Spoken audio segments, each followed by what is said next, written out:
Soy una secundaria de paso. Al menos, durante muchísimo tiempo, realmente creí que era así. En la Universidad de Salamanca, Íñigo Montalbán era esa clase de persona que con solo aparecer en el aula, Fray Luis bastaba para que todo el auditorio guardara silencio durante unos segundos.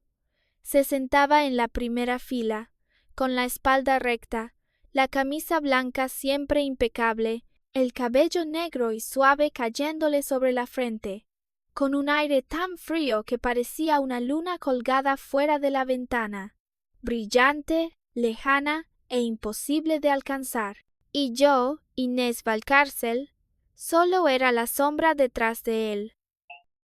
Desde el Instituto de Bachillerato San Telmo hasta la Universidad de Salamanca, lo perseguí durante muchos años. Él ocupaba el primer puesto, yo el segundo. Los profesores lo mencionaban por su nombre. Yo añadí en silencio otra meta a mi cuaderno. Él pasaba a mi lado por el pasillo. Yo bajaba la cabeza abrazando mis libros y me decía que, si me esforzaba un poco más, quizá algún día él me recordaría. Pero Íñigo nunca me recordó. Más tarde, cuando encontré por casualidad aquel extraño libro, por fin supe por qué. En esa historia, él era el protagonista masculino. Vega Soldevila era su heroína destinada, y yo solo era una secundaria de paso, un hombre borroso, alguien que cruzaba por su vida y desaparecía, ni siquiera lo bastante importante como para que él me mirara un segundo más. Leí aquellas líneas durante mucho tiempo, tanto que las puntas de mis dedos se entumecieron y el pecho se me enfrió. Aquella noche, sentada frente al espejo de mi habitación en la residencia Santa Elvira, saqué el teléfono con la SIM secundaria y me hice una foto en la que solo se veía vagamente mi clavícula bajo una luz amarilla tenue. No mostré mi rostro, no dejé ver ningún rasgo que pudiera identificarme, solo la curva ligera del cuello de la ropa y un trozo de piel pálida por haber trasnochado. Miré aquella foto durante mucho rato y luego se la envié a Íñigo desde un número anónimo. Tras enviarla, apagué la pantalla. El corazón me latía tan rápido que me dolía. Pensé que me bloquearía. O quizá me ignoraría, igual que ignoraba todas las declaraciones de amor y todas las miradas ardientes de esa universidad. Pero de pronto el teléfono vibró 2 veces. Miré fijamente la pantalla unos segundos, creyendo que veía mal. Después abrí el mensaje. Duku Parasima. ¿Quién eres? Esa fue la primera vez que Íñigo Montalbán me respondió. Me quedé inmóvil frente al espejo, con la garganta seca. Una sensación extraña me recorrió la espalda, entre miedo y emoción. Lo había perseguido durante tantos años, usando mis notas, concursos, temas de investigación, todo lo que tenía para intentar estar más cerca de él. Pero al final, lo que hizo que mirara hacia mí fue una foto anónima en mitad de la noche. Imité torpemente algunas poses que había visto en internet. Tomé unas cuantas fotos más y tardé mucho en elegir. La luz de la habitación hacía que mi piel se viera más pálida. Mi cabello castaño avellana caía sobre los hombros y cubría casi todo mi rostro. No me atrevía a dejar que viera mi cara. Solo quería molestarlo un poco. Quería que me recordara, aunque no supiera quién era. Le envié otra foto y con la mano temblorosa escribí unas palabras. ¿Te gusta? 1 segundo, 2 segundos, 3 segundos. Íñigo no respondió más. Miré el chat silencioso y de repente solté una risa muy baja. Tenía las orejas ardiendo y el corazón desbocado, pero en mi interior había una satisfacción culpable. Desde aquel día, cada noche le envié mensajes. A veces solo era una foto borrosa frente al espejo. A veces era una frase sin sentido como: hoy el cielo en Salamanca está muy bonito. A veces le contaba que el viento fuera de la residencia Santa Elvira soplaba frío, que la cafetería junto a la Facultad de Física había cambiado de pastel, que me había quedado despierta hasta casi el amanecer procesando datos experimentales. Íñigo casi nunca respondía, pero tampoco volvió a bloquearme. Solo eso ya bastaba para quitarme el sueño. Al principio pensé que esa broma no era más que una rebelión tardía de una secundaria. Quería romper los límites de mi obediencia, demostrar que, aunque el destino me hubiera escrito como una transeúnte, aún podía dejar un rasguño en la vida del protagonista masculino. Hasta que me di cuenta de que Íñigo empezó a buscarme. Aquel día, en el aula Fray Luis, el profesor Baltasar Cifuentes explicaba las ondas de Broglie. Su voz monótona resonaba en el auditorio escalonado. La tiza blanca cubría la pizarra, y la luz otoñal entraba por los altos ventanales, bañando las filas de mesas de madera con un amarillo antiguo. Apoyé la barbilla en la mano, fingiendo mirar la clase, pero mis ojos cayeron sobre la nuca de Íñigo, sentado en diagonal delante de mí. Su nuca era muy hermosa, cabello negro y suave, cuello de camisa limpio, dedos largos sosteniendo el bolígrafo. Pero aquel día no escuchaba la clase. Con las pestañas bajas, trazaba inconscientemente líneas negras y caóticas sobre el papel. El teléfono estaba junto al cuaderno, y, de vez en cuando, la pantalla se encendía cuando él la tocaba. Conocía ese gesto. Estaba distraído. Quizá pensaba en la persona que le enviaba mensajes anónimos. Esa idea me calentó el pecho de una forma extraña. Bajé la cabeza, abrí el teléfono bajo la mesa y escribí una línea. ¿Estás pensando en mí? Poco después de enviarlo, los dedos de Íñigo se quedaron quietos. Tomó el teléfono. Muy pronto, mi pantalla se iluminó. No. Miré esas 2 letras y casi me reí en plena clase. Responder tan rápido parecía todavía más una forma de ocultarlo. Seguí escribiendo. Entonces, ¿me estás buscando? Esta vez, Íñigo no respondió enseguida. Lo vi borrar y escribir y borrar. La punta del bolígrafo en su mano se detuvo sobre la página, dejando un punto de tinta oscuro. Su frialdad habitual seguía allí. Pero en aquel silencio pude sentir una grieta diminuta. No le di una salida. Abrí mi álbum oculto y elegí una foto que había tomado la noche anterior.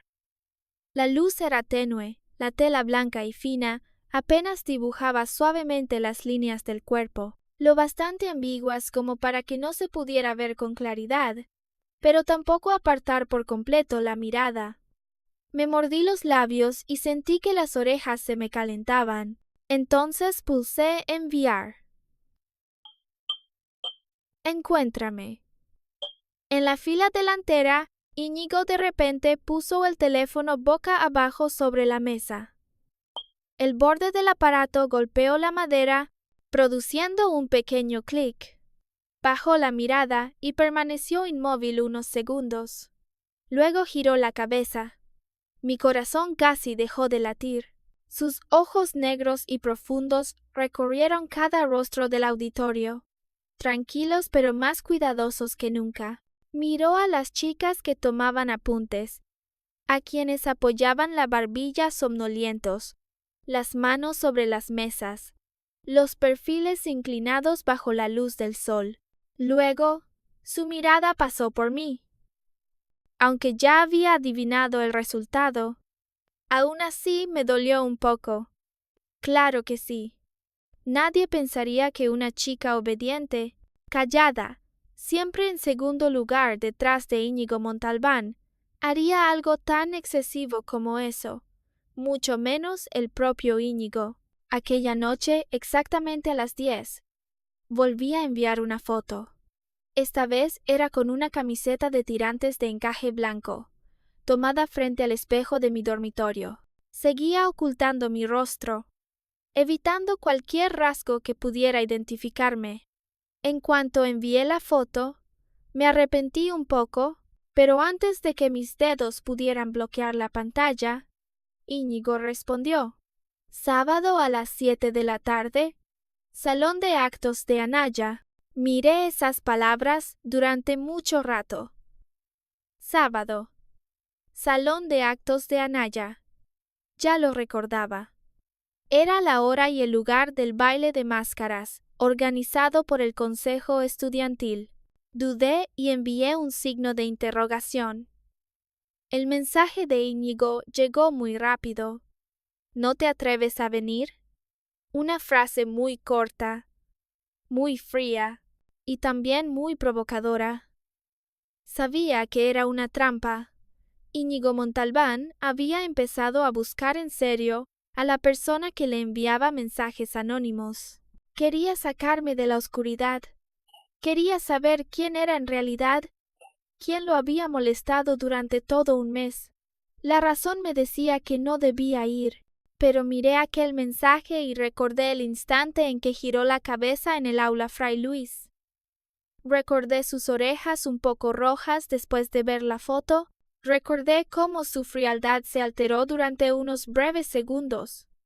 De pronto me sentí patética.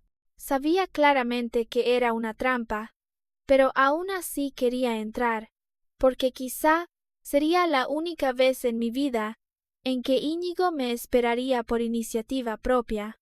Apagué el teléfono y levanté la vista hacia mi reflejo. En el espejo había una chica de ojos marrón oscuro, labios rosados, piel blanca por demasiadas noches sin dormir. Una chica tan normal que podía desaparecer entre la multitud. Una chica que había perseguido la luna durante demasiado tiempo, tanto que había olvidado que ella también tenía una forma propia. Toqué suavemente el cristal frío. Luego me reí. No pasa nada. De todos modos, solo soy una secundaria de paso. Íñigo Montalbán nunca me recordará. Así que, solo una vez, quería estar frente a él. Ver con mis propios ojos cómo me buscaba. Hacer que esa luna lejana se inclinara por mí durante un instante, aunque después volviera a esconderme en la oscuridad como siempre. El sábado llegó más rápido de lo que imaginaba. Desde la tarde, pasé mucho rato sentada frente al tocador, en mi habitación de la residencia Santa Elvira. Sobre la cama estaba el vestido de noche color plata pálida, que había pedido prestado a una estudiante de cursos superiores. Al lado, una peluca castaño claro y la máscara plateada más común que elegí a propósito. No quería destacar demasiado. Solo quería ser lo bastante distinta de la Inés Valcárcel de siempre. La chica del espejo llevaba un vestido suave que abrazaba la cintura. El cabello ligeramente ondulado caía sobre sus hombros, y media cara quedaba cubierta por la máscara. También cambié el pintalabios rosa tierra por un tono un poco más claro. Cuando bajé la cabeza, incluso yo misma sentí que la persona en el espejo era extraña y temeraria. Pensé que eso era suficiente. Íñigo Montalbán quedaba atrapado entre demasiados rostros cada día. Una chica con media cara cubierta, vestida con un traje desconocido, de pie entre la multitud del baile, sin duda sería todavía más imposible de reconocer. A las 7 de la tarde, el salón de actos de Anaya brillaba bajo lámparas amarillas y suaves. La música resonaba en el gran salón. Las risas, las conversaciones, los zapatos contra el suelo de piedra y los vasos de cristal chocando suavemente formaban una capa de ruido extraño. Los estudiantes con máscaras iban y venían. Los vestidos de noche y los trajes oscuros pasaban bajo las luces como una corriente de agua brillante. Me quedé en un rincón oculto cerca de las cortinas, con la mano apretando un vaso de zumo, buscando a Íñigo con la mirada. No era difícil encontrarlo. Incluso en un baile de máscaras, Íñigo Montalbán seguía siendo demasiado fácil de reconocer.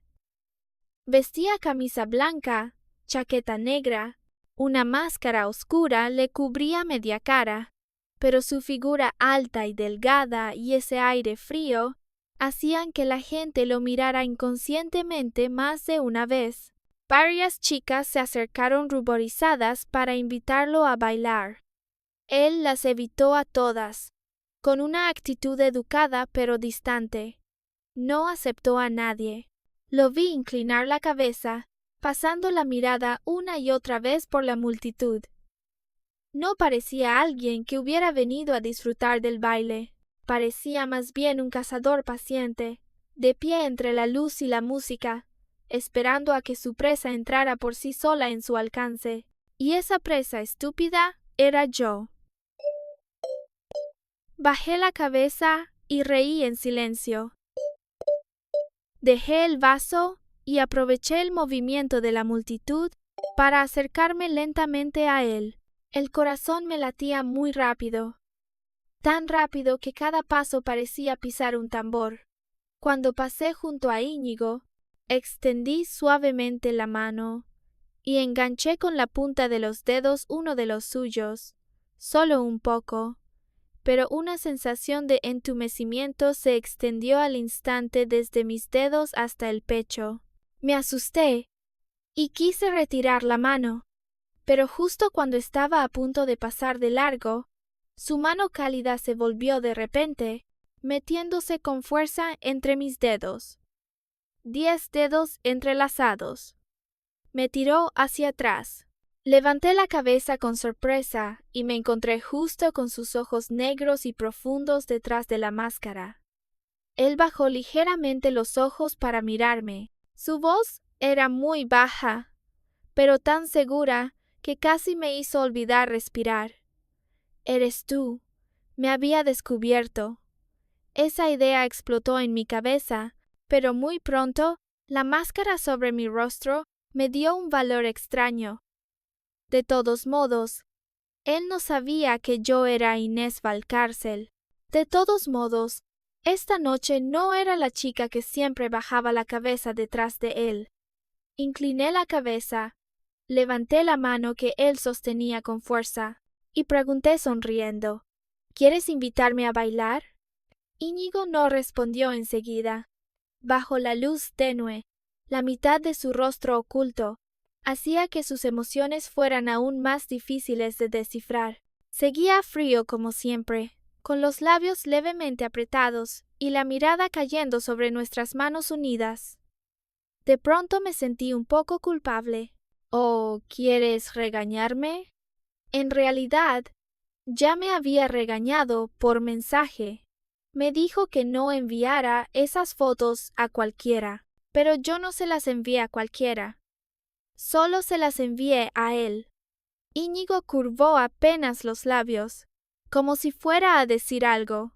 Temí que realmente abriera la boca para darme una lección, así que me apresuré a interrumpirlo. Lo sé, dijiste que no enviara fotos así a otras personas. Me acerqué un poco más. La distancia entre nosotros, empujada por la música y la gente alrededor, se volvió peligrosamente estrecha. Podía ver las líneas del cuello de su camisa blanca y escuchar su respiración muy ligera. Bajo el sonido caótico del baile, me incliné cerca de él, casi hablando junto al cuello de su camisa. Solo te las envío a ti, ¿está bien? La mirada de Íñigo se oscureció de repente.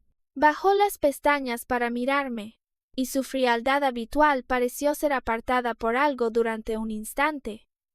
Antes de que pudiera distinguir si era enfado o vacilación, mis propias orejas ya estaban tan calientes que no podía soportarlo. Cambié de tema de inmediato. Enséñame a bailar. Él seguía mirándome. Tuve que añadir, intentando que mi voz sonara creíble: Cuando terminemos de bailar, te diré quién soy. Mentira. Absolutamente no se lo diría. Íñigo guardó silencio unos segundos. La música cambió justo entonces a un ritmo más lento.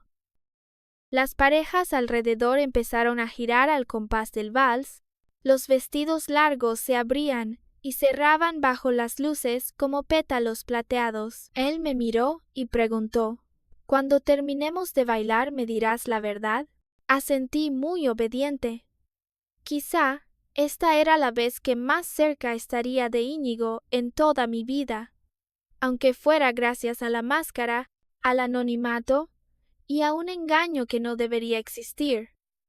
Aún así, no quería perderlo. Pero después de asentir, Íñigo siguió quieto. Esperé un momento y al final levanté la vista hacia él con duda. Nuestras miradas chocaron durante unos breves segundos. Ambos guardamos un silencio incómodo. Íñigo apretó los labios y dijo con voz baja: «No se me da muy bien». Me quedé aturdida. ¿No se suponía que todos los protagonistas masculinos de las novelas eran perfectos? ¿No deberían saberlo todo, desde investigación en física hasta bailar bajo las luces? Tardé mucho en tartamudear una frase. «Yo tampoco sé, entonces, ¿qué hacemos?». Íñigo no dijo nada más. Giró la cabeza para mirar a una pareja cercana, como si observara sus pasos. Después, extendió la otra mano, imitando la postura de invitar a bailar de una forma un poco rígida pero seria. Coloqué mi mano sobre su hombro. Su mano se posó muy ligeramente en mi cintura, como si temiera cruzar un límite. Pero la mano que sostenía la mía me apretaba con fuerza. Su palma estaba más caliente de lo que imaginaba. Cuando dimos los primeros pasos, ambos fuimos tan torpes que casi nos pisamos. Contuve la risa. Íñigo bajó la mirada, y las orejas bajo su cabello negro se fueron poniendo rojas en silencio. Aprendía muy rápido. Desde aquellos pasos caóticos del principio, fue encontrando poco a poco el ritmo de la música. No me miraba demasiado tiempo, pero cada vez que yo perdía un poco el compás, él me atraía enseguida de vuelta. Cuando casi choqué con alguien al lado, Íñigo tiró de mí con fuerza. Por la inercia caí contra su pecho. El olor limpio de su camisa y su aliento frío y familiar me envolvieron al instante. Ay, no vi bien su expresión. Solo lo oí suspirar suavemente. «No te vayas por ahí». Su voz era muy ligera. «Tu compañero de baile soy yo». Mi corazón perdió de pronto un latido. Quizá porque la luz era demasiado tenue. Quizá porque la música era demasiado suave. O quizá porque en ese instante realmente tuve la absurda ilusión de que Íñigo Montalbán también estaba vacilando por mí. Justo entonces, todas las luces del salón de actos de Anaya se apagaron de golpe. La oscuridad devoró la pista de baile. Los gritos de sorpresa resonaron por todas partes. La multitud se agitó. Alguien chocó contra una mesa. Otros encendieron las linternas de sus teléfonos. Pequeños puntos de luz temblaban en la oscuridad. La mano de Íñigo que sostenía la mía se apretó. No sabía si era por tensión o porque no quería soltarme. En esa oscuridad caótica, de pronto llamé su nombre en voz muy baja: «Íñigo». Él respondió, casi de inmediato: «Agáchate». Se quedó inmóvil. Luego realmente bajó la cabeza. Levanté un poco mi máscara, me puse de puntillas y lo besé suavemente en los labios. Solo un beso muy leve, tan leve como un secreto a punto de desvanecerse en la noche. Después retrocedí de inmediato. Aunque solo haya sido medio baile, me he divertido mucho. Íñigo se quedó clavado en el sitio. Retiré mi mano de su palma. Como Cenicienta huyendo antes de medianoche, me mezclé entre la multitud caótica, dejando que la oscuridad ocultara mi torpeza. Antes de salir del salón, giré la cabeza para mirarlo una última vez. Seguía de pie bajo la luz tenue de los teléfonos, con la mano ligeramente abierta en el aire, como si aún no hubiera alcanzado a sujetar aquello que acababa de desaparecer Sonreí en la oscuridad. Íñigo, hasta la próxima. El baile no pudo continuar. La razón era muy simple. El salón de actos de Anaya se había quedado sin electricidad. Los miembros del consejo estudiantil gritaban en la puerta principal para guiar la evacuación. Aproveché el caos para correr al aseo en la esquina del pasillo, cambiarme de nuevo a mi ropa habitual, quitarme la peluca y la máscara y borrar el maquillaje demasiado llamativo. Cuando salí, volví a ser la Inés Valcárcel normal. Una Inés con una chaqueta sencilla, el cabello castaño avellana recogido y la cara algo pálida por haber corrido demasiado rápido. Tomé el altavoz de repuesto y fui jadeando hasta Leandro Ochoa. Él era el presidente del consejo estudiantil y estaba frunciendo el ceño mientras manejaba a la multitud en la puerta. Al verme llegar, me echó una mirada, tomó el altavoz, grabó rápidamente un aviso de evacuación y lo dejó reproduciéndose en bucle. La voz del altavoz resonó de forma constante en el pasillo. Leandro me miró y dijo con voz tranquila: «El baile acababa de empezar y tú desapareciste». Guardé silencio. Él hizo una pausa y luego continuó: «En realidad no tienes que esconderte de mí de esa forma». Yo guardé todavía más silencio. Una semana antes, había visto por casualidad a Leandro rechazar la declaración de una chica en la azotea del pabellón norte. En ese momento él bloqueaba justo la salida, así que, para evitar la incomodidad, me quedé agachada en una esquina durante mucho rato. Cuando pensé que todos se habían ido, me levanté y recogí de paso una carta de amor olvidada en el suelo. ¿Quién iba a imaginar que, al girarme, me toparía con Leandro? Él miró el sobre en mi mano, bajó los ojos unos segundos, tomó la carta y dijo con voz indiferente: «Está bien, acepto». Después se giró para bajar de la azotea. Al ver que yo no lo seguía, incluso volvió la cabeza y preguntó: «¿No vienes?». Yo pregunté aturdida que a dónde. Él alzó una ceja y sonrió sin sonreír, a una cita. Después de que el malentendido quedara aclarado, Leandro y yo nos miramos en un silencio mortal. Al final, se cubrió la cara y solo dijo 3 palabras: «Vete, por favor». Desde entonces, siempre intenté evitarlo. Al pensar en aquello, solo pude soltar un leve «mu», sin saber cómo explicarlo. Justo en ese momento, mi mirada pasó por casualidad sobre la multitud a lo lejos. Vi a Íñigo. Apartaba a la gente con prisa, y luego tomó de la muñeca a una chica. Aquella chica llevaba una máscara plateada igual que la mía. Incluso el vestido de noche que llevaba era igual al que yo acababa de quitarme. Pero la reconocí. Vega Soldevila, la heroína destinada de aquel libro. En ese instante, todos los sonidos a mi alrededor parecieron alejarse de mí. Vi a Vega girar la cabeza sorprendida. Después, curvó los ojos con cierta timidez, con una expresión entre inesperada y dulce, como si un encuentro predestinado por fin hubiera ocurrido bajo las luces caóticas. Íñigo se quedó inmóvil. Muy pronto, le soltó la mano. Su voz era fría, educada, pero distante. «Lo siento, me equivoqué de persona. Yo debería haberme alegrado». Había confundido a Vega, y luego la soltó de inmediato.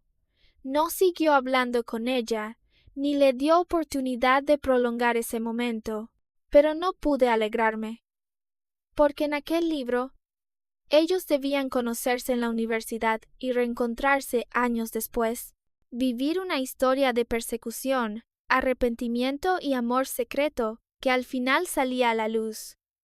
Yo había pensado que había desviado la historia, pero resultó que el destino todavía podía regresar por otro camino. Sin querer seguir mirando, me giré para marcharme. Pero justo cuando acababa de darme la vuelta, Leandro me agarró de la muñeca. En realidad, Aún no había terminado la frase cuando Íñigo miró hacia nosotros. Sus ojos negros y profundos pasaron por mi rostro, y luego se detuvieron en la mano de Leandro, que sujetaba mi muñeca. En ese instante, el corazón me latió con tanta fuerza que dolió. Sabía que ya me había quitado la máscara, cambiado de vestido, borrado el maquillaje, quitado la peluca. Ahora solo era Inés Valcárcel, a quien Íñigo nunca había prestado atención. No podía reconocerme, pero su mirada en ese momento me hizo sentir como si acabara de ser arrancada de todas mis capas de disfraz. Íñigo caminó hacia mí. Íñigo llegó frente a mí. Durante esos breves segundos, casi olvidé respirar. Todo lo que acababa de pasar en el baile cruzó por mi mente. El vestido plateado, la máscara, sus dedos sujetando los míos, el beso muy leve en la oscuridad y el momento en que escapé de su palma como una fugitiva, pero ya me había cambiado. La peluca estaba fuera, la máscara escondida en el aseo, y el pintalabios claro también había sido borrado. Ahora solo era Inés Valcárcel, la estudiante de física que siempre permanecía en silencio en el segundo puesto detrás de Íñigo Montalbán. Él no podía reconocerme. Me lo dije a mí misma. Íñigo se detuvo frente a mí, con una expresión tan serena que era imposible ver sus emociones. No mencionó el baile. No preguntó por qué Leandro me sostenía la mano, ni miró mi rostro más tiempo de lo normal. Solo dijo: el profesor Baltasar Cifuentes avisó que mañana por la mañana hay reunión de grupo. No llegues tarde. Me quedé aturdida un instante. El profesor Cifuentes era el tutor de nuestro grupo de investigación.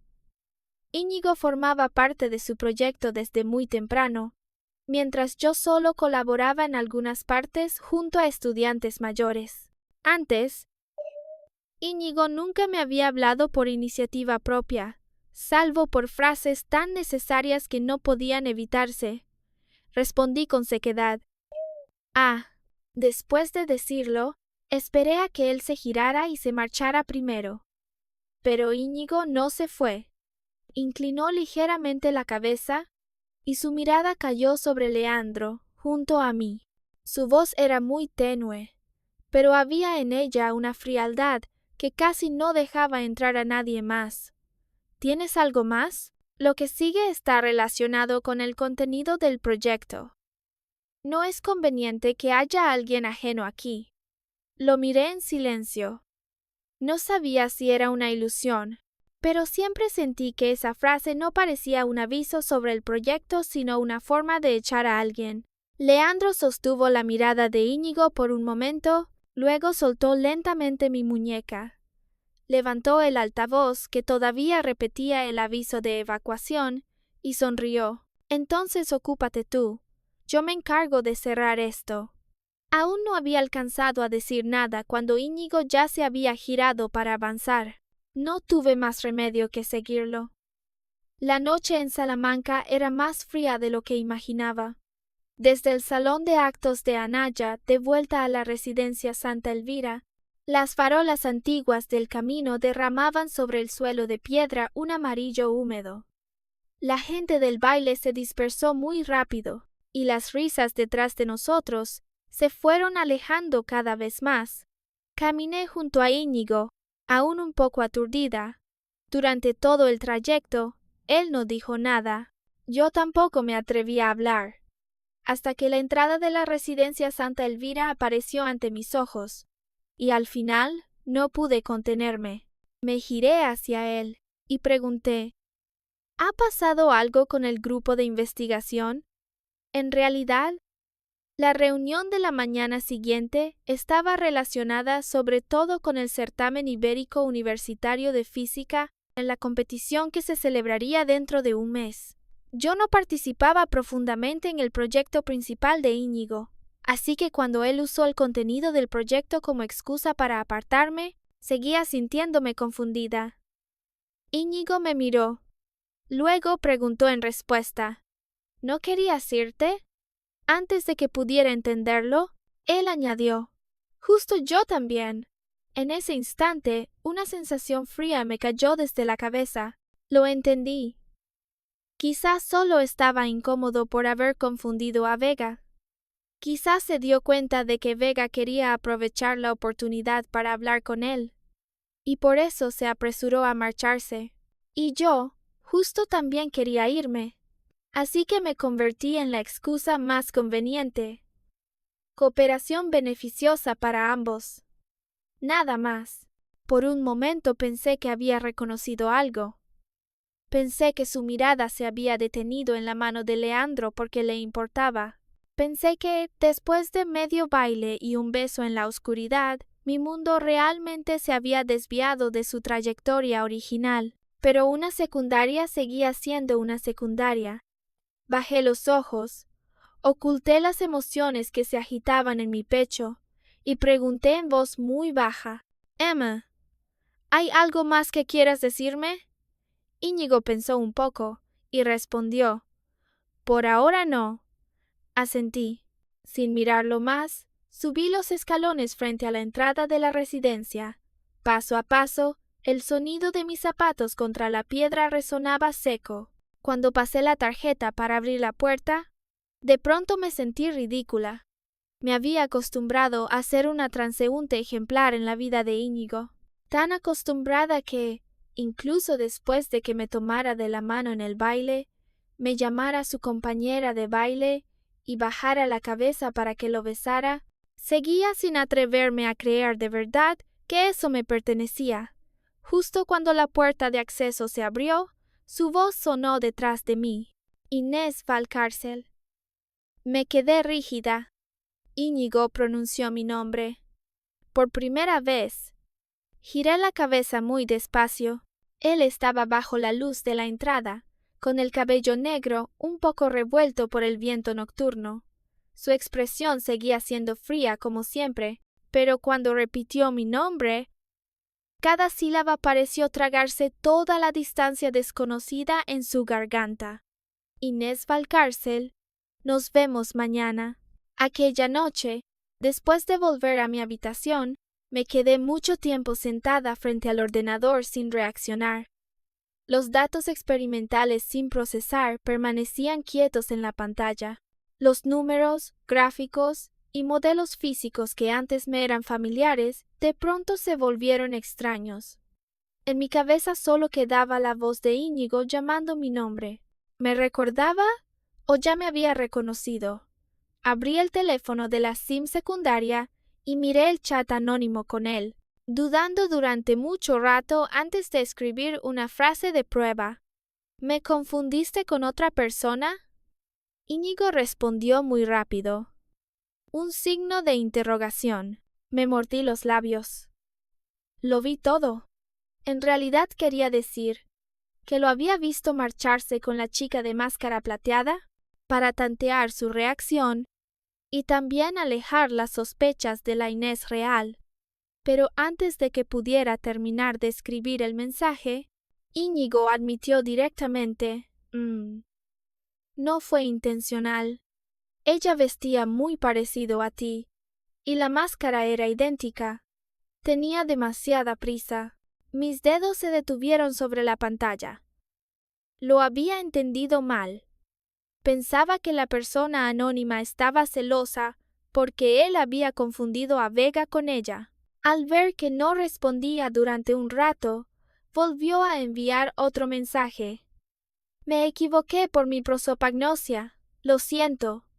La próxima vez no volverá a pasar. Miré fijamente la palabra prosopagnosia durante mucho rato. ¿Íñigo Montalbán tenía ceguera facial? Si era así, de repente todo parecía tener explicación. ¿Por qué siempre pasaba junto a los demás con frialdad? ¿Por qué una chica podía declarársele más de 10 veces? Y al encontrarse de nuevo, él parecía no haberla conocido nunca. ¿Por qué durante tantos años, aunque yo siempre estuviera justo detrás de él, él nunca me recordaba? Pero si tenía prosopagnosia, ¿Por qué esta noche pudo pronunciar correctamente mi nombre? Dudé y escribí: ¿Cómo sé que no dices lo de la prosopagnosia a propósito para consolarme? Unas decenas de segundos después, me envió una foto de un informe médico. Prosopagnosia, ceguera facial. El diagnóstico se remontaba a mucho antes de que yo lo conociera, y cada año se hacía una revisión. La última había sido un mes antes, es decir, el segundo día después de que yo empezara a enviar fotos anónimas. Después de la foto del informe, Íñigo envió una frase muy seria: «La próxima vez no volveré a confundirme». Apagué el teléfono de inmediato. La pantalla negra reflejó mi rostro rojo y torpe. Me desplomé sobre la mesa, hundí la cara en los brazos, y no me atreví a mirar más. Solo unas pocas palabras.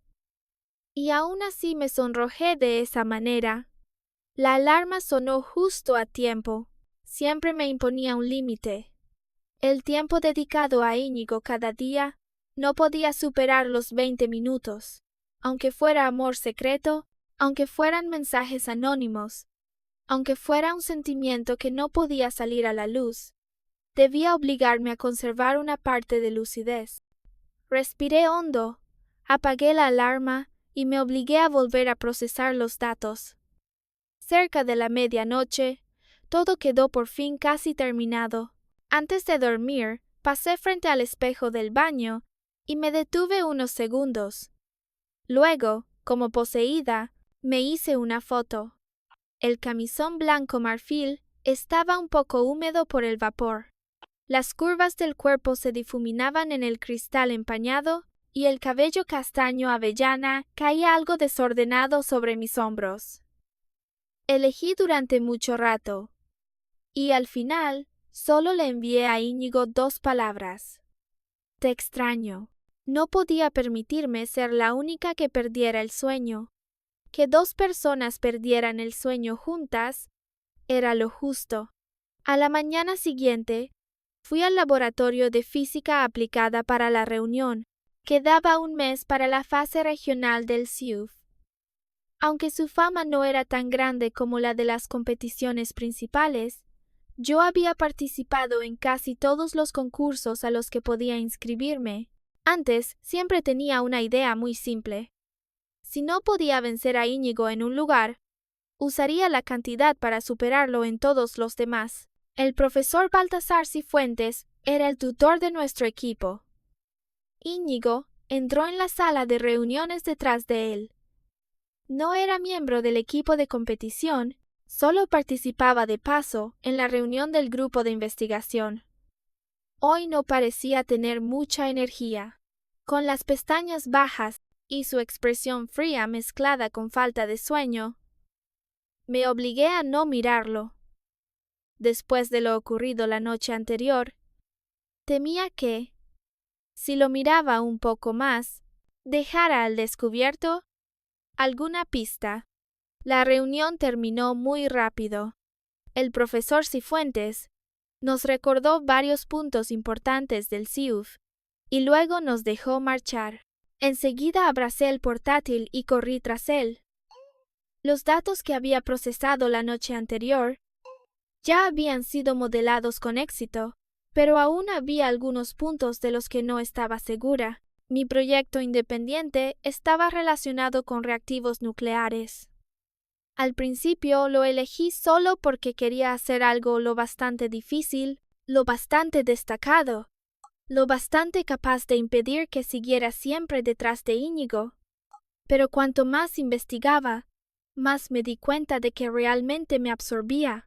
Empecé a sentir curiosidad por los materiales capaces de recubrir un reactor, por cómo empaquetar el combustible de forma más segura, por problemas que antes nunca había pensado que me interesarían.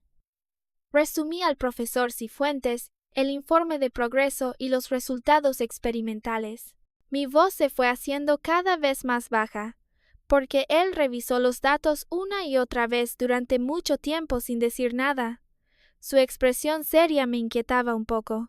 Solo después de un rato, sus cejas se relajaron. Me dio una palmada en el hombro, con la voz más grave por la emoción. Escribe bien el artículo. Luego, prueba a enviarlo a PRL. Me quedé inmóvil. EPRL, Physical Review Letters. EPLM, no esperaba que valorara tanto este proyecto. Antes de que me marchara, el profesor Cifuentes volvió a llamarme.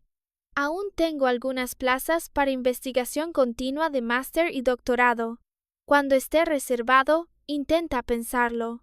Si hubiera sido un mes antes, quizá habría aceptado de inmediato, porque sabía que Íñigo seguiría estudiando con el profesor Cifuentes.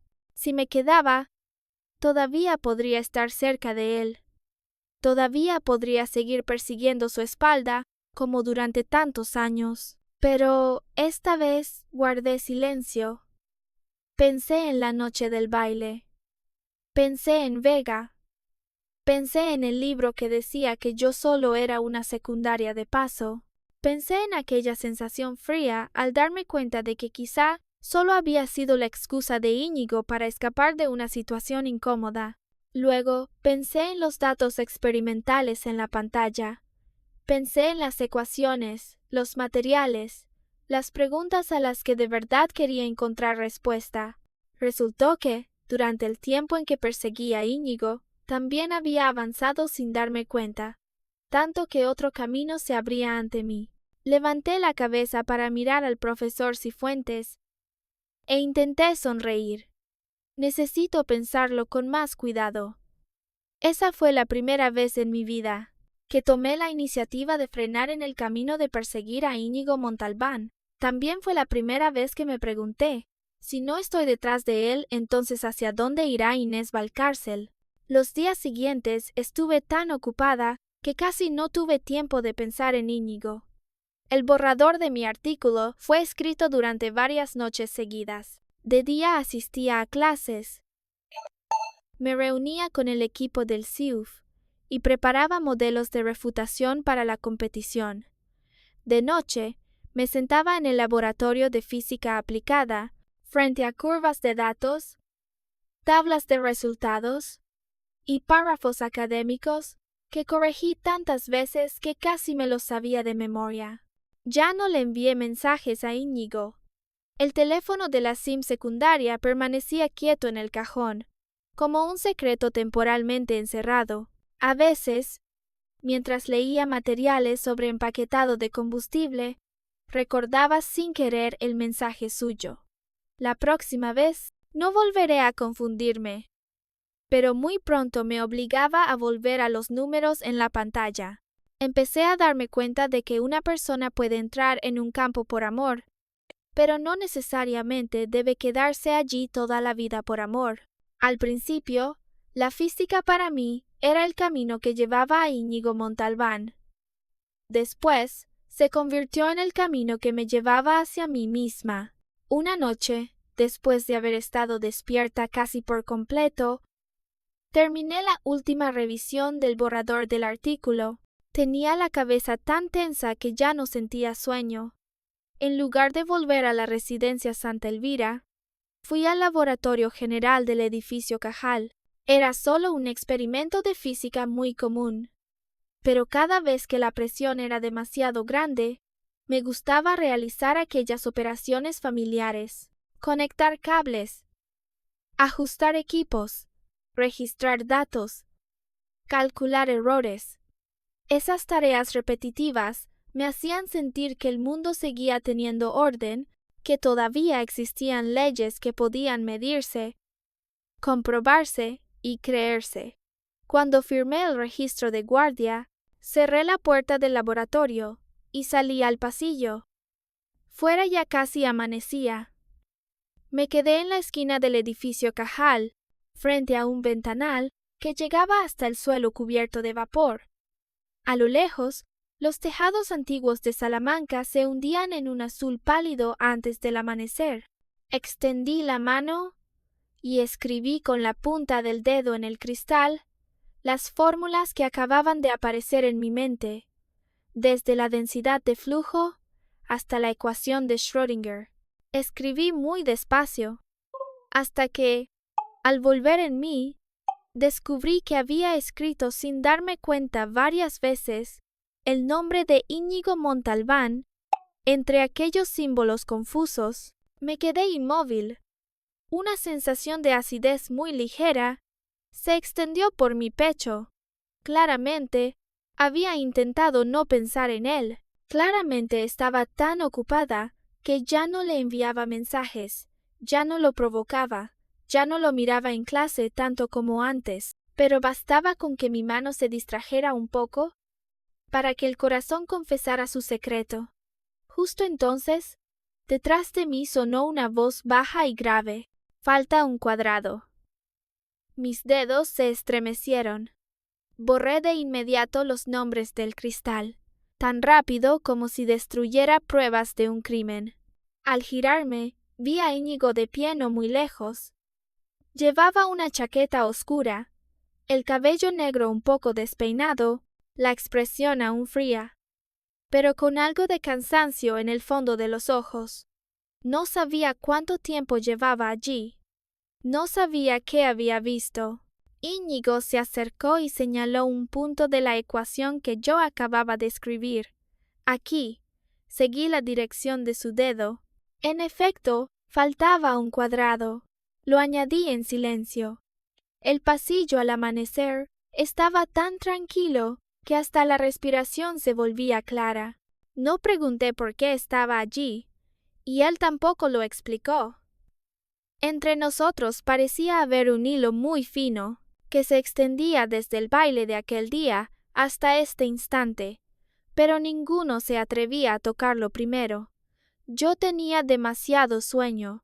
Después de varias noches en vela, la excitación que me sostenía por la investigación finalmente se retiró.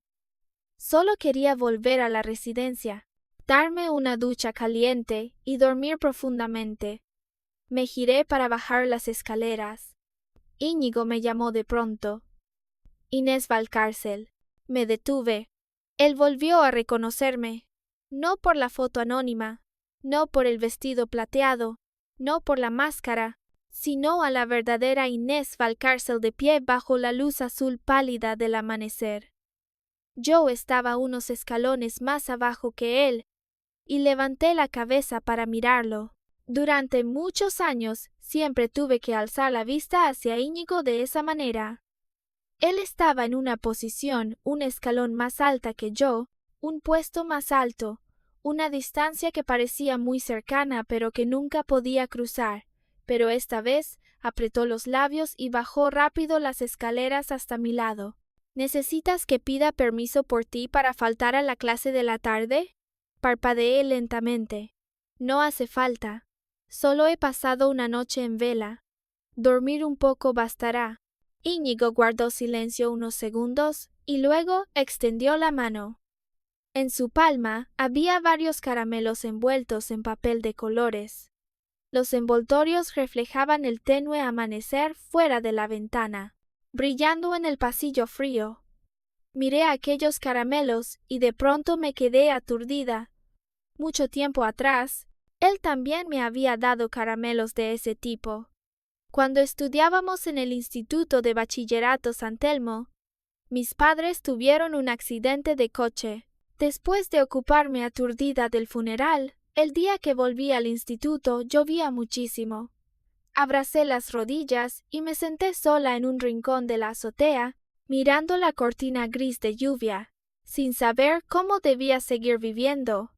En ese momento, Íñigo pasó por allí. No dijo mucho, solo colocó un caramelo en mi mano. Desde ese instante empecé a prestarle atención. De prestarle atención pasé a perseguirlo. De perseguirlo pasé a obsesionarme. Tomé el caramelo y sentí la garganta un poco bloqueada. De pronto, le pregunté, ¿lo sabes? En realidad estudiamos juntos en el Instituto de Bachillerato San Telmo. Íñigo me miró. Dudó y no respondió de inmediato. Curvé los labios, intentando deliberadamente que mi voz sonara muy ligera. Es normal que no me reconocieras. Pero él me interrumpió. Sé tu nombre. Levanté la vista. Íñigo estaba frente a mí, con una rara torpeza en su expresión. Parecía estar intentando encontrar una explicación precisa, pero cuanto más serio era, más enternecedor resultaba. No puedo distinguir los rostros. Entonces no podía recordarte. Lo siento. Guardé silencio. Él continuó, como si temiera que no le creyera. Eres muy buena. Después de una pausa, añadió, pero trasnochar no es bueno. No vuelvas a trasnochar. Lo miré durante mucho rato, y de pronto me reí. ¿De verdad? Él asintió, con una voz muy seria. Hubo un instante en que realmente quise preguntarle, ¿y la persona anónima que te envía mensajes? ¿La reconoces? ¿Sabes que quien te quita el sueño, te pone rojas las orejas y te hace buscar entre la multitud? En realidad está justo frente a ti. Pero al final no pregunté. Abrí un caramelo y me lo llevé a la boca. La dulzura se extendió muy despacio, como un secreto que aún no había llegado el momento de decir. La competición del SIUF se celebró según lo previsto un mes después en el Auditorio Unamuno. Nuestro equipo tenía 5 personas y yo era responsable de 2 apartados importantes. El modelo físico ya había sido perfeccionado de antemano, y en esta ronda nos asignaron el papel de equipo refutador. En comparación con las competiciones anteriores, mi estado de ánimo estaba mucho más tranquilo. Si ganábamos, pasaríamos a la fase nacional. Si perdíamos, al menos habría sido un viaje académico gratuito.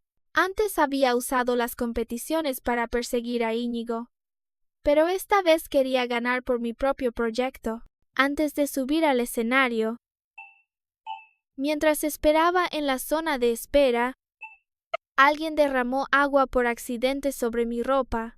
La mancha se extendió por mi pecho, helada. No tuve más remedio que pedirle a un compañero que siguiera la situación en el auditorio, mientras yo corría al aseo del segundo piso para arreglarlo. El tiempo era muy justo. Casi iba caminando y secándome a la vez, intentando mantener la cabeza fría. Después de arreglarme frente al espejo, extendí la mano y presioné el picaporte. No se movió. Lo intenté otra vez. Seguía sin responder. La cerradura estaba rota. La puerta grande no sabía cuándo se había cerrado. No podía descartarse que alguien lo hubiera hecho a propósito. Pero en ese momento ya no tenía tiempo para pensar. Fuera, pronto sería el turno de mi equipo. Tenía que volver a la zona de espera de inmediato. Llamé al profesor Cifuentes. Nadie contestó. Llamé a mis compañeros. Los teléfonos estaban ocupados o no conectaban. Respiré hondo, conteniendo el pánico que empezaba a subir. Al mirar alrededor del aseo, vi una fregona en la esquina. La tomé, preparándome para golpear la cerradura. Aunque realmente pudiera quedar atrapada, no podía quedarme sentada esperando. Justo entonces, el teléfono de la SIM secundaria vibró de pronto. Un mensaje nuevo. Único contacto en esa SIM. Íñigo Montalbán. ¿Sabes dónde está Inés Valcárcel? Miré las palabras en la pantalla. Todo mi cuerpo pareció quedarse sujeto. Si respondía, significaba que la identidad de quien enviaba mensajes anónimos quedaría completamente expuesta.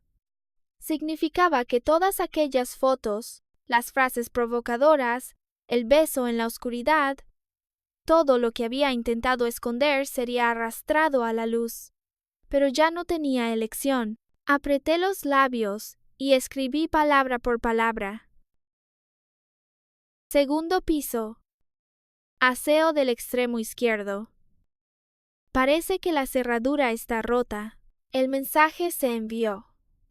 Me dolió el pecho. Muy pronto. Íñigo respondió. Gracias. La espera se volvió de pronto infinitamente larga. Me quedé detrás de la puerta, apretando el teléfono, escuchando pasos y voces acercarse poco a poco. Alguien llamó al personal técnico. Hubo sonidos de metal golpeando la cerradura. Luego sonó un golpe fuerte.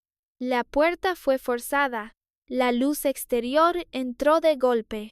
La primera persona que vi fue Íñigo. Estaba entre la gente, con la respiración aún inestable, y sus ojos cayeron de inmediato sobre mí. En ese instante, me ardió la nariz. No sabía cómo me miraría después de saberlo todo. Temía que se enfadara, que me odiara, que se sintiera engañado. Ni siquiera me atreví a levantar la cabeza durante mucho tiempo. Alguien me ofreció un pañuelo. Íñigo fue quien habló primero, con una voz muy tranquila. Le pedí ayuda a una amiga. Dijo que parecía que estabas atrapada en el aseo. Se detuvo un poco. No tengas miedo. Sécate las lágrimas. Tomé el pañuelo, con la garganta tan apretada que solo pude responder suavemente. No me desenmascaró. Frente a todos, conservó ese secreto para mí. Ya no tenía tiempo de decir nada más. Me limpié apresuradamente las comisuras de los ojos y corrí de vuelta a la zona de espera. En el camino vi a Leandro no muy lejos, con herramientas en la mano, como si también estuviera a punto de correr hacia el aseo donde yo había quedado atrapada. Al verme, se sorprendió un poco. Luego, no preguntó nada, solo agitó la mano con impotencia para decirme que me fuera rápido. Cuando logré volver a la zona de espera, mis compañeros ya se preparaban para subir al escenario. El profesor Cifuentes suspiró claramente aliviado al verme. Dijo que los teléfonos de mis compañeros habían sido recogidos para guardarlos de forma centralizada y que el suyo estaba en silencio. Si Íñigo no hubiera notado mi ausencia, quizá todo habría sido mucho peor. La prueba posterior fue más fluida de lo esperado. El modelo que construí compensó justo el punto débil de los argumentos del equipo defensor. Cuando estuve en el escenario del Auditorio Unamuno, mirando las ecuaciones aparecer en la pantalla, el pánico del aseo fue desapareciendo. Oí mi propia voz analizar con calma. Oí los bolígrafos de los jueces tomando notas. Oí a mis compañeros suspirar aliviados al terminar la refutación. Cuando el presentador anunció la clasificación, todo nuestro equipo gritó de alegría. Los aplausos llenaron el Auditorio Unamuno. Yo estaba bajo las luces del escenario y bajé la mirada inconscientemente hacia el público. Entre la multitud vi a Íñigo. Estaba sentado en una fila no muy lejana, con la mirada fija en mí. Luego curvó los ojos y me sonrió. Una sonrisa muy leve.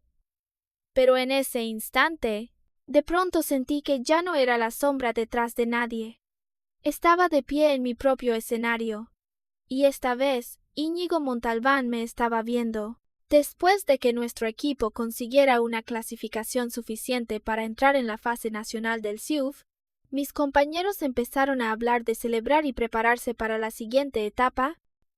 Yo estaba entre sus risas y conversaciones ruidosas, pero en mi cabeza solo quedaba la sonrisa muy leve de Íñigo bajo el público.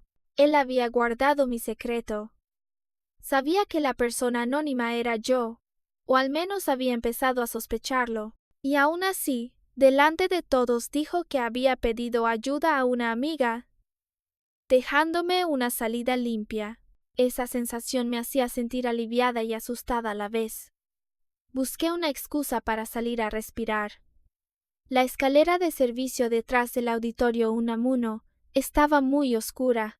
La mitad de las luces con sensor estaban rotas. Solo quedaban algunos reflejos tenues sobre la pared. Me quedé allí durante mucho tiempo, mirando la pantalla del teléfono, hasta que al final abrí el chat anónimo con Íñigo. Ya había huido bastante. Si él había visto mi secreto, al menos debía aclararlo yo misma. Escribí 3 palabras. ¿Nos vemos? El mensaje acababa de enviarse. Cuando la puerta de la escalera frente a mí fue empujada con fuerza, me sobresalté y, por reflejo, escondí el teléfono detrás de mi espalda, pero la pantalla seguía encendida. Seguía detenida en la página del mensaje recién enviado. Íñigo estaba en la puerta, con su teléfono en la mano. Sacudió ligeramente la pantalla hacia mí, levantó perezosamente los párpados y dijo con una voz tan tranquila que me erizó el cuero cabelludo: «Te atrapé». Lo miré, con la garganta seca. Sí, él me había encontrado desde hacía mucho. Intenté mantener la calma, pero mi voz seguía un poco ronca. «¿Ya sabías desde hace tiempo que era yo?» Íñigo no lo negó. Miró mi aspecto demacrado por trasnochar y por la tensión, y la comisura de sus labios se movió un poco, como si le hiciera gracia. «¿De qué te escondes? Cuando enviabas fotos eras muy valiente, ¿no?» La cara se me calentó de inmediato. Abrí mucho los ojos, intentando inventar algo con la voz más seria posible. Eran imágenes de internet generadas por IA. «No me digas que te las creíste». Íñigo me miró. Esa mirada era tan tranquila que cuanto más hablaba, más culpable me sentía. Tuve que cambiar de tema antes de arder por completo. «¿Cómo me reconociste? ¿Se te curó la prosopagnosia?» Eso era algo que de verdad no entendía. Él no podía distinguir los rostros. Entonces, ¿cómo pudo reconocer que la chica con máscara del baile era yo? Reconocer a Inés Valcárcel en el pasillo al amanecer, reconocer que la persona atrapada en el aseo era la que le enviaba mensajes anónimos. Íñigo negó con la cabeza. «No se ha curado». Dijo que por su ceguera facial había desarrollado el hábito de observar muchos detalles: el peinado, la forma de caminar, la ropa, la costumbre de sostener el bolígrafo, la manera en que una persona se queda quieta al pensar. Pero esas no eran las razones principales por las que me reconoció. Lo miré y no pude evitar preguntar: «Entonces, ¿en qué te basaste?» Íñigo me echó una mirada. Después de un rato, dijo muy brevemente: «En tus ojos». Me quedé aturdida. Junto a la escalera había una ventana oscura. Giré la cabeza para mirar y solo vi mi sombra reflejada borrosamente en el cristal frío. No podía ver claramente mis propios ojos, y mucho menos saber qué había en ellos cuando miraba a Íñigo. Él volvió a decir: «Hay gente que me mira porque le gustó. Hay gente que me mira por envidia. Hay gente que solo siente curiosidad». Su voz era muy baja, pero una mirada tan directa y que a la vez intenta ocultarse tanto, solo la tienes tú. Mi corazón perdió de pronto un latido. Resultó que aquellos años en que pensé que estaba de pie en la oscuridad, en realidad también había dejado escapar luz. Bajé los ojos y sonreí. Luego le pregunté: «¿Entonces esta vez ya me recuerdas?» Íñigo dio un paso adelante y me sacó de la zona oscura de la escalera, dejando que la luz tenue cayera sobre nuestros hombros. Me miró durante mucho tiempo. Después dijo: «No te olvidaré en toda mi vida». Quizá en la mecánica cuántica realmente existen conexiones que no se pueden explicar por la distancia. Una partícula cambia y la otra reacciona al instante. Igual que en el momento en que envié la primera foto anónima a Íñigo, todas las trayectorias entre nosotros se desviaron en silencio. Ya no éramos el protagonista masculino y una secundaria de paso. Ya no éramos la luna y la sombra. Solo éramos Íñigo Montalbán e Inés Valcárcel, 2 personas que por fin se veían. Después de regresar a la Universidad de Salamanca, fui a ver al profesor Baltasar Cifuentes. Rechacé con tacto su plaza de investigación continua de máster y doctorado. El profesor Cifuentes se sintió tan dolido que no dejaba de suspirar al mirarme. Pero al final preguntó, ¿ya tienes a alguien en mente? ¿Necesitas que te escriba una carta de recomendación? No lo rechacé. Le dije la verdad.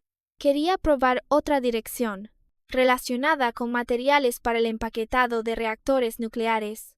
El profesor Cifuentes me miró un rato y de repente mencionó los artículos de ciencia de materiales que había visto en mi ordenador. Me preguntó si ya tenía una profesora guía que me gustara. Respondí, aún no. De inmediato, sus ojos se iluminaron. Hizo una llamada telefónica, habló maravillas de mí y finalmente me envió la información de contacto de la profesora Berta Larralde. Miré aquel nombre en la pantalla, tan sorprendida que levanté la cabeza hacia él. Berta Larralde era una profesora muy famosa en el campo de la ciencia de materiales. Antes había dudado si debía enviarle un correo para postularme, pero todavía no me había atrevido. El profesor Cifuentes se dio una palmada en el pecho, con una voz entre orgullosa y arrepentida. Es la persona querida por este profesor, y justo investiga ese campo. Una buena semilla como tú. ¿Cómo podría dejarla pasar? Guardé silencio unos segundos. En resumen, aunque cambiara de dirección, seguía sin escapar del destino de trabajar para el profesor Cifuentes. Pero esta vez lo hacía de buena gana. Al salir del edificio Cajal, caminé con la cabeza baja, escribiendo un mensaje de presentación para la profesora Berta Larralde. Por estar demasiado concentrada, mi frente chocó contra el hombro de alguien delante. Levanté la vista. Era Leandro Ochoa. Parecía estar esperándome a propósito. ¿Hablamos un momento? Bajé la cabeza y seguí terminando el mensaje. Espérame 10 minutos. Después de enviar la presentación y conversar brevemente con la profesora Larralde, ella me invitó con mucho entusiasmo a visitar su grupo de investigación. Solo entonces suspiré aliviada y guardé el teléfono. Leandro seguía sentado junto al parterre frente al edificio Cajal, esperándome pacientemente. Fui hasta él. Dudé un poco y dije, en realidad no tienes que hacer esto. Él alzó una ceja. ¿Hacer qué? Acercarte a mí a propósito. Lo miré directamente. De todos modos, no te gusto. ¿Hay algo en mí que necesitas? Leandro se quedó aturdido. Siempre he sido sensible a las emociones de los demás. Sus encuentros que parecían casuales, sus miradas demasiado observadoras, y la forma en que fingía acercarse con naturalidad, me hacían sentir que algo no estaba bien. Él guardó silencio durante mucho rato. Al final, apretó los dientes y dijo, «Está bien». Luego preguntó, «¿Leíste el libro de Íñigo, verdad?» Me quedé inmóvil. Unos meses antes, al salir del laboratorio, había encontrado un libro extraño. En él decía que Íñigo y Vega Soldevila eran los protagonistas masculino y femenino, y que yo solo era una secundaria de paso sin importancia. Fue precisamente ese libro el que me estimuló. Me hizo romper mis límites y empezar a enviarle fotos anónimas a Íñigo. Leandro me miró y dijo directamente, «Ese libro es falso». Me quedé aturdida. El mundo que Leandro describió era completamente distinto de lo que yo había creído. Dijo que él y Vega eran conquistadores. Mientras conquistaran con éxito a los personajes secundarios junto al protagonista, podían obtener la cualificación para ascender a protagonistas. Vega había intentado acercarse a Íñigo durante mucho tiempo. Se le había declarado más de 10 veces, pero por su ceguera facial, él nunca la había recordado realmente. Después, Vega se dio cuenta de que yo, junto a Íñigo, era la mayor amenaza. Así que creó aquel libro Queriendo que yo entendiera la dificultad y me retirara, guardé silencio durante mucho rato. Resultó que el llamado destino predeterminado, la llamada protagonista femenina y la secundaria, de principio a fin no eran más que una mentira. Leandro añadió con naturalidad. Dicen que ella también le envió fotos provocadoras a Íñigo. Cada vez que enviaba una, él la bloqueaba. Casi se volvió loca. A Íñigo parece que le disgustan mucho esas cosas, así que cuando trates con él en el futuro, ten más cuidado. Recordé el chat entre Íñigo y yo. Recordé sus orejas rojas, su vacilación, su frase de la próxima vez no volveré a confundirme. Dudé un poco. ¿Ah? ¿A Íñigo le disgustan mucho esas cosas? Pero a mí me parecía evidente que le gustaban mucho. Aunque pensé eso, aún así asentí con seriedad. Gracias, lo tendré en cuenta. Leandro me miró y de pronto sonrió. Esa sonrisa era distinta de su calma habitual, más brillante y también más aliviada. En realidad soy yo quien debería darte las gracias. He visto cómo pasabas de ser una secundaria de paso a convertirte en la protagonista de ti misma. Solo entonces comprendí que no existe solo el camino de conquistar a alguien. Levantó la mirada hacia el cielo azul pálido sobre el edificio Cajal. ¡Qué interesante! Yo también pienso ir a probarlo. El día que participé en la defensa final de la beca especial de la Universidad de Salamanca, recibí la noticia de que mi artículo había sido aceptado por PRL. Miré el correo durante mucho rato. Luego me reí en pleno pasillo. La defensa de aquel día estuvo llena de gente. Cada facultad solo tenía una plaza. La competencia era tan feroz que casi nadie se atrevía a relajarse. Pero yo ya estaba acostumbrada al ritmo de competir. Desde la fase de facultad hasta la fase universitaria. Desde el artículo hasta los resultados del CIUF, me levanté paso a paso con lo que yo misma había logrado. Antes, solo podía ocupar el segundo lugar, pero al final, ni siquiera Íñigo pudo superarme esta vez. Cuando estuve sobre el escenario del Auditorio Unamuno, toqué suavemente el micrófono y miré hacia el público. Había muchos estudiantes de cursos inferiores que habían venido a mirar. Sus ojos eran confusos, admirados o perdidos, exactamente iguales a los míos de antes. Sonreí. En realidad, durante muchísimo tiempo, solo pude alcanzar el segundo puesto. El auditorio se quedó en silencio. Hablé de los años en que perseguí una espalda, de la sensación de creerme solo un personaje secundario en la vida de otra persona. Hablé de la confusión, la obsesión y también de las noches en vela en el laboratorio. Pero ya no conté esa historia como una herida, porque ahora lo entendía. Había perseguido. Me había perdido. Había creído que solo si alguien más me veía, mi vida tendría sentido. Pero yo siempre soy yo. Incluso durante el tiempo en que no había nadie, mi vida seguía siendo brillante.